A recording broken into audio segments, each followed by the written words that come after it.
ఆదిత్యాయ చ సోమాయ మంగళాయ బుధాయ చ గురు శుక్ర శనిభ్యశ్చ రాహవే కేతవే నమః. చూస్తున్నటువంటి ప్రేక్షకులకు స్వాగతం.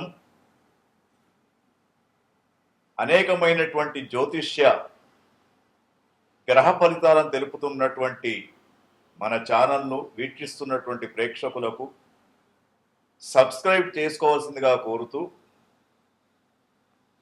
ఒకే సంవత్సరంలో అంటే 2026వ సంవత్సరంలో 3 సార్లు పంచగ్రహ కూటమి అనేది ఏర్పడడం మనకి ఈ సంవత్సరం జ్యోతిష్ శాస్త్ర రీత్యా చర్చించదగ్గనటువంటి విషయం. అయితే ఈ యొక్క పంచగ్రహ కూటమి అనేది ఏ విధంగా ఉండబోతుందంటే 19/1/2026 రోజున పంచగ్రహ కూటమి అనేది మనకు మరి మీనరాశిలో ఏర్పడింది.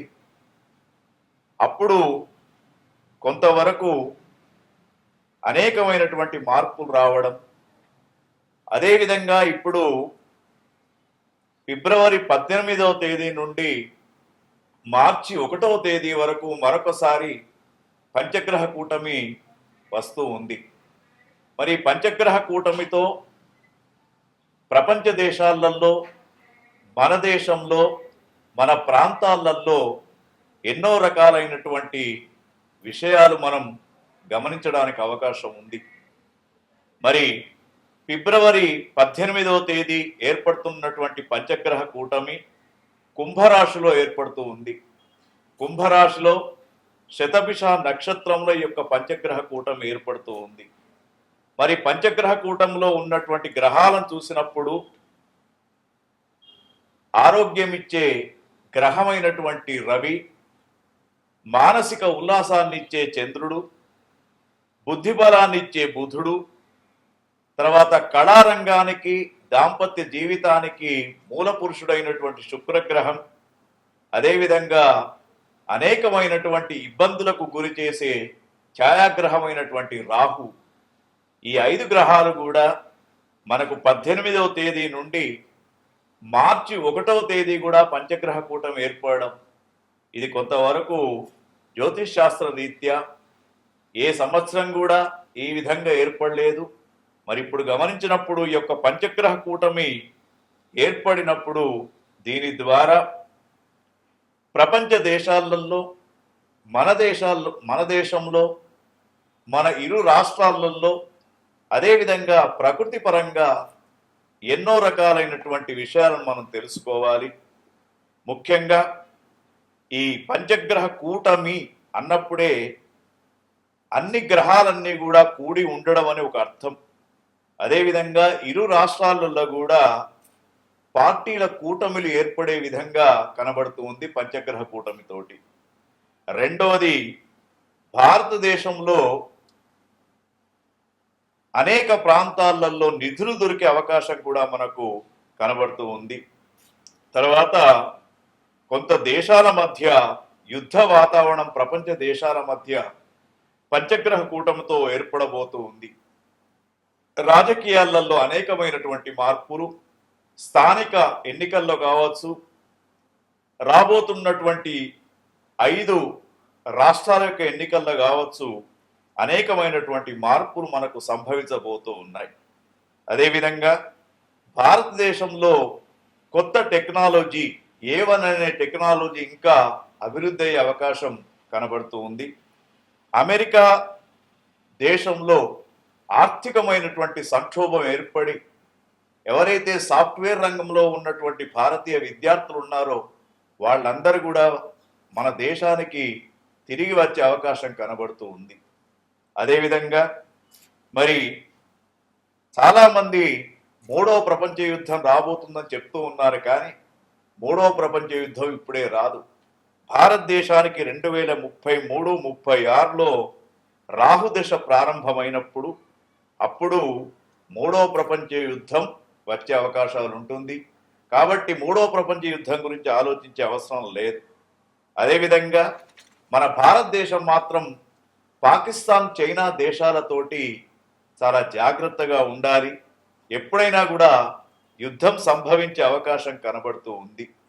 మరి ఒక్కొక్క దేశ పరిస్థితి చూసినప్పుడు ప్రపంచ దేశాలలో ముఖ్యంగా మన భారతదేశం స్వాతంత్రం వచ్చినప్పటి తేదీ 15/8/47 సంవత్సరాన్ని గమనించినప్పుడు పుష్యమి నక్షత్రం కర్కాటక రాశి వృషభ లగ్నములో మనకు భారతదేశానికి స్వాతంత్రం అంటే మన దేశం యొక్క రాశి కాబట్టి మరి దీని ప్రకారం చూసినప్పుడు భారతదేశానికి స్వాతంత్రం వచ్చినటువంటి తేదీ ప్రకారంగా 15/8/1947 అర్ధరాత్రి మనకు స్వాతంత్రం వచ్చింది కాబట్టి ఆ గ్రహస్థితిని చూసినప్పుడు పుష్యమి నక్షత్రం కర్కాటక రాశి వృషభ లగ్నంలో మనకు స్వాతంత్రం సిద్ధించినప్పుడు మరి మనకు అప్పుడు ఆ దశను చూసినప్పుడు ఇప్పుడు మనకు ప్రజెంట్ 2032 వరకు మనకు 7 సంవత్సరాలు కుజదశ నడుస్తూ ఉంది. 2026 ఫిబ్రవరి నుండి కుజమహర్దశలో రాహు అంతర్దశ ప్రారంభమవుతుంది కాబట్టి ఈ రంగాలలో కొంత మార్పు అనేది సంభవిస్తూ ఉంటుంది. ఒకటేంటంటే ఫైనాన్స్ వ్యవస్థలో కొంతవరకు ఆర్థికమైనటువంటి సంక్షోభం ఏర్పడుతూ ఉంటుంది. ముఖ్యంగా టెక్నాలజీలో ఏఐ అనేది డెవలప్ అవుతూ ఉంటుంది. తర్వాత ఫారెన్ విషయంలో అంటే ఫారెన్ సంబంధాలు చూసినప్పుడు మనకు ఫైనాన్స్ పరంగా చూసినప్పుడు విదేశీ సంబంధాలు చూసినప్పుడు మరి ఫైనాన్స్ పరమైనటువంటి ఇబ్బందులు ఎదుర్కొనే అవకాశం ఉంది. రియల్ ఎస్టేట్ రంగం మామూలుగా ఉంటుంది. తర్వాత విమాన ప్రమాదాలు ఎక్కువ అయిపోయి విమానాల యొక్క ఆదాయం కూడా తగ్గే అవకాశం మనకు కనబడుతూ ఉంది. అదేవిధంగా సినీ పరిశ్రమ మాత్రం చాలా అభివృద్ధి చెందుతూ ఉంటుంది. తర్వాత కళారంగం అభివృద్ధి చెందే అవకాశాలు కనబడుతూ ఉన్నాయి. మహిళలకు రాజకీయ పదవులు ఎక్కువ శాతం లభించే అవకాశం కూడా ఈ పంచగ్రహ కూటమితోటి కనబడుతూ ఉంది. మీడియా రంగంలో అనేకమైనటువంటి అభివృద్ధి పనులు జరుగుతూ ఉంటాయి. మరి ఈ విధంగా చూసినప్పుడు పంచగ్రహ కూటమిలో ఇరు రాష్ట్రాలలో కూడా కూటమి ప్రభుత్వాలు మరల ఏర్పడే అవకాశం కూడా కనబడుతూ ఉంది. స్థానికమైన ఎన్నికలలో కూడా కూటమితో కూడుకున్నటువంటి రాజకీయాలు ముందుకు వచ్చే అవకాశాలు ఉన్నాయి. తర్వాత మరి ప్రకృతి పరంగా చూసినప్పుడు కొంత వైరస్ల యొక్క ఉత్పత్తి జరిగి గాలితో కూడుకున్నటువంటి రెస్పిరేషన్కు సంబంధించినటువంటి అనారోగ్య పరిస్థితులు భారతీయులలో ఎక్కువగా కనబడే అవకాశం ఉంది. కాబట్టి మరి మనము ఈ యొక్క పంచగ్రహ కూటమి అంటే జనవరి, ఫిబ్రవరి, మార్చ్ ఈ 3 మాసాలు కూడా భారత ప్రజలంతా కూడా జాగ్రత్తగా ఉండాలి. భగవంతుని యొక్క ఆరాధన చేస్తే తప్పకుండా మనమంతా కూడా రక్షించబడతాము. ఇది మనకు పంచగ్రహ కూటమి ద్వారా కొన్ని విషయాలు తెలుసుకున్నాం. రెండవ రాశి అయినటువంటి వృషభ రాశిని పంచగ్రహ కూటమితో చూసుకున్నప్పుడు వీరికి 50% అనుకూల్యత కనబడుతూ ఉంది. పంచగ్రహ కూటమిలో రవి స్థానము 10వ స్థానము, చంద్రుడు 10వ స్థానంలో ఉన్నాడు. బుధుడు 10, శుక్రుడు 10, రాహువు 10వ స్థానంలో కనబడుతున్నాడు. ఎప్పుడైతే రవి 10వ స్థానంలో ఉంటాడో ఆరోగ్యపరమైనటువంటి లాభాలు జరుగుతూ ఉంటాయి. చంద్రుడు 10వ స్థానంలో ఉన్నప్పుడు మానసిక ఉల్లాసం కనబడుతూ ఉంటుంది.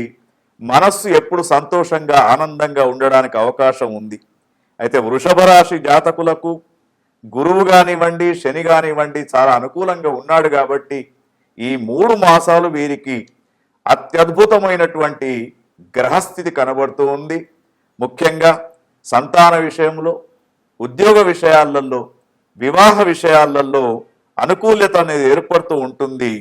కానీ కొంత దాంపత్య జీవితంలో కానివ్వండి, కుటుంబ విషయాల్లో కుటుంబ కలతలు ఏర్పడే అవకాశం ఉంది. తర్వాత నరదృష్టి దోషం అనేది కూడా కొంత కనబడుతూ ఉంది. కాబట్టి మరి మీరు బుధ, శుక్ర, రాహుగ్రహాలకు సంబంధించినటువంటి దాన ప్రక్రియను చేయండి. తర్వాత అష్టోత్తర నామావళిని ఈ 3 మాసాలు ప్రతిరోజు పఠించండి. మీకు అనుకూలమైనటువంటి స్థితి ఈ పంచగ్రహ కూటమి ద్వారా లభిస్తూ ఉంటుంది.